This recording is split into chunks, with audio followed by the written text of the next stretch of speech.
Isso daí é maravilhoso. Bota o Lula aí. Eu queria pedir ao Macron uma coisa muito séria. Não permita que nenhum país europeu coloque dúvida sobre a defesa que o Brasil faz para diminuir o desmatamento no Brasil. Vocês conhecem o território brasileiro, sabem que a gente tem 5 biomas muito importantes e que nós tratamos esses biomas como se estivesse tratando a nossa própria cama. Queremos eles bem cuidados, bem preservados. Agora, é um território de 8,5 milhões de quilômetros quadrados. Não é um território fácil de controlar. Sabe, não é... O meu país tinha sido quase destruído. Só para você ter ideia, quando eu votei, 15 anos depois para a presidência, o IBAMA, que é o Instituto Brasileiro que preserva, que cuida da preservação ambiental, o Instituto Brasileiro do Meio Ambiente, e tinha 700 funcionários a menos do que tinha em 2010. Ou seja, 15 anos depois, a gente tinha 700 funcionários a menos. Nós tivemos que reestruturar para a gente poder cuidar disso. E a minha ministra Thalícia, ela tem bem magrinha, dá uma olhada para a Marina, de trabalhar. Ela saiu do Acre, sabe, na Amazônia, para ver se ficava mais robusta lá em Brasília, mas dão tanto trabalho para ela que ela não consegue engordar. Então, isso é de trabalhar, isso é de viajar, isso é de defender, isso é de tentar cuidar de um país que foi descuidado durante muito tempo. Eu quero começar essa daqui com a professora Paula, porque tem 2 elementos interessantes aqui, né? O Lula, ele tá, assim, ele tá daquele jeito soltão, ele fala as coisas, é um Lula que tá mostrando muito mais a essência dele. Mas tem uma coisa que me chamou a atenção, fora ele chamar a ministra Marina Silva de magrinha e tal, que é bizarro, a lógica da esquerda é sempre inflacionar a máquina pública, é instrumentalizar a máquina pública. E ele sempre deixa isso muito claro, Paula. Então, para começar, o Lula pode fazer a piada que ele quiser, que não tem problema. O problema é só quando outra pessoa conta piadas, né? Então, o Lula já falou que Pelotas é exportadora de viado, já falou que agradeceu a escravidão, agora ele vem com essa piada aí da Marina, e a gente precisa separar. Eu não vejo problema nenhum nas piadas do Lula. O problema que eu aponto é a diferença de tratamento entre piadas quando são contadas pelo Lula ou pelo Léo Lins, por exemplo. Então, é assim que funcionam os regimes autoritários. Eles fazem diversas leis, eles fazem leis com termos bem amplos e ambíguos, porque aí qualquer pessoa cabe dentro dessa penalização, mas obviamente eles vão atrás somente daquelas pessoas com quem eles não concordam ou quem ameace a hegemonia ideológica deles, vou colocar nesses termos, né? Então, também quero chamar a atenção aqui, eu sei que não é esse o tópico, mas bem rapidinho, para o caso do Léo Lins, já que a gente está falando sobre piadas, já volto para o Lula na França e a Marina, mas essa ação foi movida contra o Léo Lins por ONGs, são danos morais coletivos, e são milhões e milhões todos os anos que vão para ONGs através dessas ações aí de danos morais coletivos. Então eu suplico aos nossos amados parlamentares que deem uma atençãozinha para isso.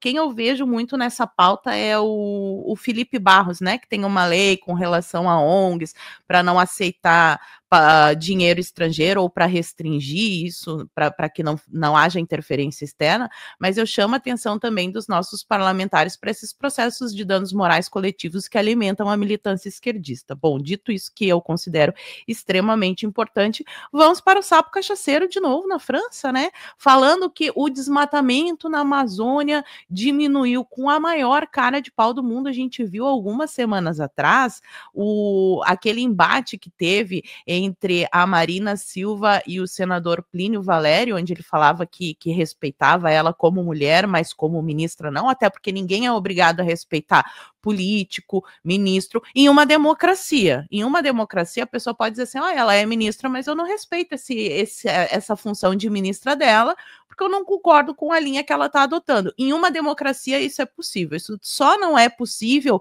em ditadura. Só que as pessoas no Brasil, elas não notam que elas já estão vivendo numa distopia, numa ditadura, onde certas coisas que não deveriam ser crimes estão sendo criminalizadas, como opinião, a piada, e tá aí o Lula mais uma vez fazendo uma piada sem graça, porque as piadas dele eu considero sem graça, mas de novo, eu defendo o direito do Lula falar as piadas dele sem graça, só que eu queria viver num país livre onde todo mundo pudesse falar o que pensa realmente sem medo de ir para cadeia. É isso, Marco, para iniciar o programa. E tem também a fala do Lula com o Macron, que eu acho legal a gente trazer para o Jeffrey comentar. Vamos colocar aqui esse trecho do vídeo do Lula nessa coletiva de imprensa com o Macron. Eu discuti muito com o Xi Jinping e nos colocamos à disposição. Quando os dois quiserem negociar a paz, sabe, nós estaremos dispostos a dar nossa contribuição. Mas são os dois que têm que decidir.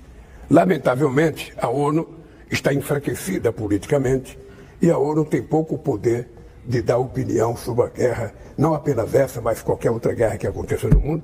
E é lamentável, é por isso que o Brasil tem brigado há muitos anos para o fortalecimento da representação do Conselho de Segurança da ONU. Écoutez, sur ce sujet, je pense que les idées simples sont les meilleurs guides. Il y a un agresseur, c'est la Russie, il y a un agressé qui est l'Ukraine. Nous voulons tous la paix, mais on ne peut pas traiter les deux belligérants de manière équidistante. La deuxième chose, ce sont des faits. La proposition faite par les États-Unis d'Amérique d'un cessez-le-feu a été acceptée par le président Zelensky dès mars à Jeddah. Elle est constamment refusée par le président Poutine. Il a déclenché la guerre et il ne veut pas le cessez-le-feu. Aqui o Macron, a gente brinca, né, que acabou aquela lua de mel deles, com aquele book de fotos na Amazônia, um olhando para o outro, como se estivessem começando um relacionamento muito próximo ali, muito... o bookzinho tá bonitinho. Mas o Macron vai lá dar uma puxada de orelha no Lula, fala, não dá para tratar os dois como iguais, Rússia e Ucrânia. Tem um agressor e tem um agredido, tem alguém que quer cessar fogo e tem alguém que insiste em continuar. E tudo isso, Chiquini, ainda com um custo dessa brincadeira, dessa pseudodiplomacia que o Lula faz, junto com a Janja, saindo em vários jornais aqui, ó, estadia de alto luxo de Lula e Janja em Paris custa mais de R$1.200.000. A gente está falando que o custo de Lula, Gastão, agora, né, considerando todo o nosso arcabouço aqui de cargos e do sistema, o custo Lula para o Brasil fechou em 72 bilhões de reais da máquina que ele está torrando, Chiquini. E aí, vale a pena esse investimento para passar vergonha internacional ainda? Veja que isso daí, Marco, escancara que não há mais freios e contrapesos no Brasil. Se o Lula está assim agindo, gastando o dinheiro dessa forma, e veja, é nítido que está havendo uma rasgação de dinheiro. Ele mesmo, no seu consciente, sabe que ele está gastando de forma exagerada. Óbvio, toda a comitiva, toda a assessoria dele sabe que está exagerado. Mas se ele não recua, se ele não freia e se ele não está preocupado, significa que ele tem a certeza que as instituições que fiscalizam o erário público, que fiscalizam suas ações, estão aparelhadas com ele. A AGU não está questionando essa gastação. Ministério Público Federal, na pessoa do PGR, não está questionando essa gastação. Ou seja, isso deixa claro que eles são um grande consórcio, que há aqui um aparelhamento das instituições, estão todos de mãos dadas. Porque ele rasgar dinheiro dessa forma, sabendo que a imprensa vai divulgar, sabendo que todos os comunicadores que têm grande voz, como você, Marco, irão acusá-lo, irão divulgar tudo isso. E isso não é um freio para ele, ou seja, ele não está preocupado que o Brasil inteiro vai questionar as gastações, ele não está preocupado que o povo vai ficar revoltado e que o povo vai pedir responsabilização dele. Se ele não está preocupado com isso, é porque ele tem a certeza que ele não será responsabilizado. Ele tem a certeza que a AGU e o Ministério Público, que são órgãos e instituições que iriam denunciá-lo, que iriam cobrá-lo, que iriam pedir o ressarcimento desses valores, não o farão. Isso deixa claro que o Brasil está aparelhado e que nós somos um socialismo já. Socialismo é exatamente isso, é esse estado inchado que você disse no início da tua fala, né? Então o Lula disse há 20 anos, há 40 anos, perdão, há 40 anos ele disse que o sonho dele era tornar o Brasil um comunismo. Olha só essa foto. Veja só, né? Agora, isso daí é a torre ou é um chifre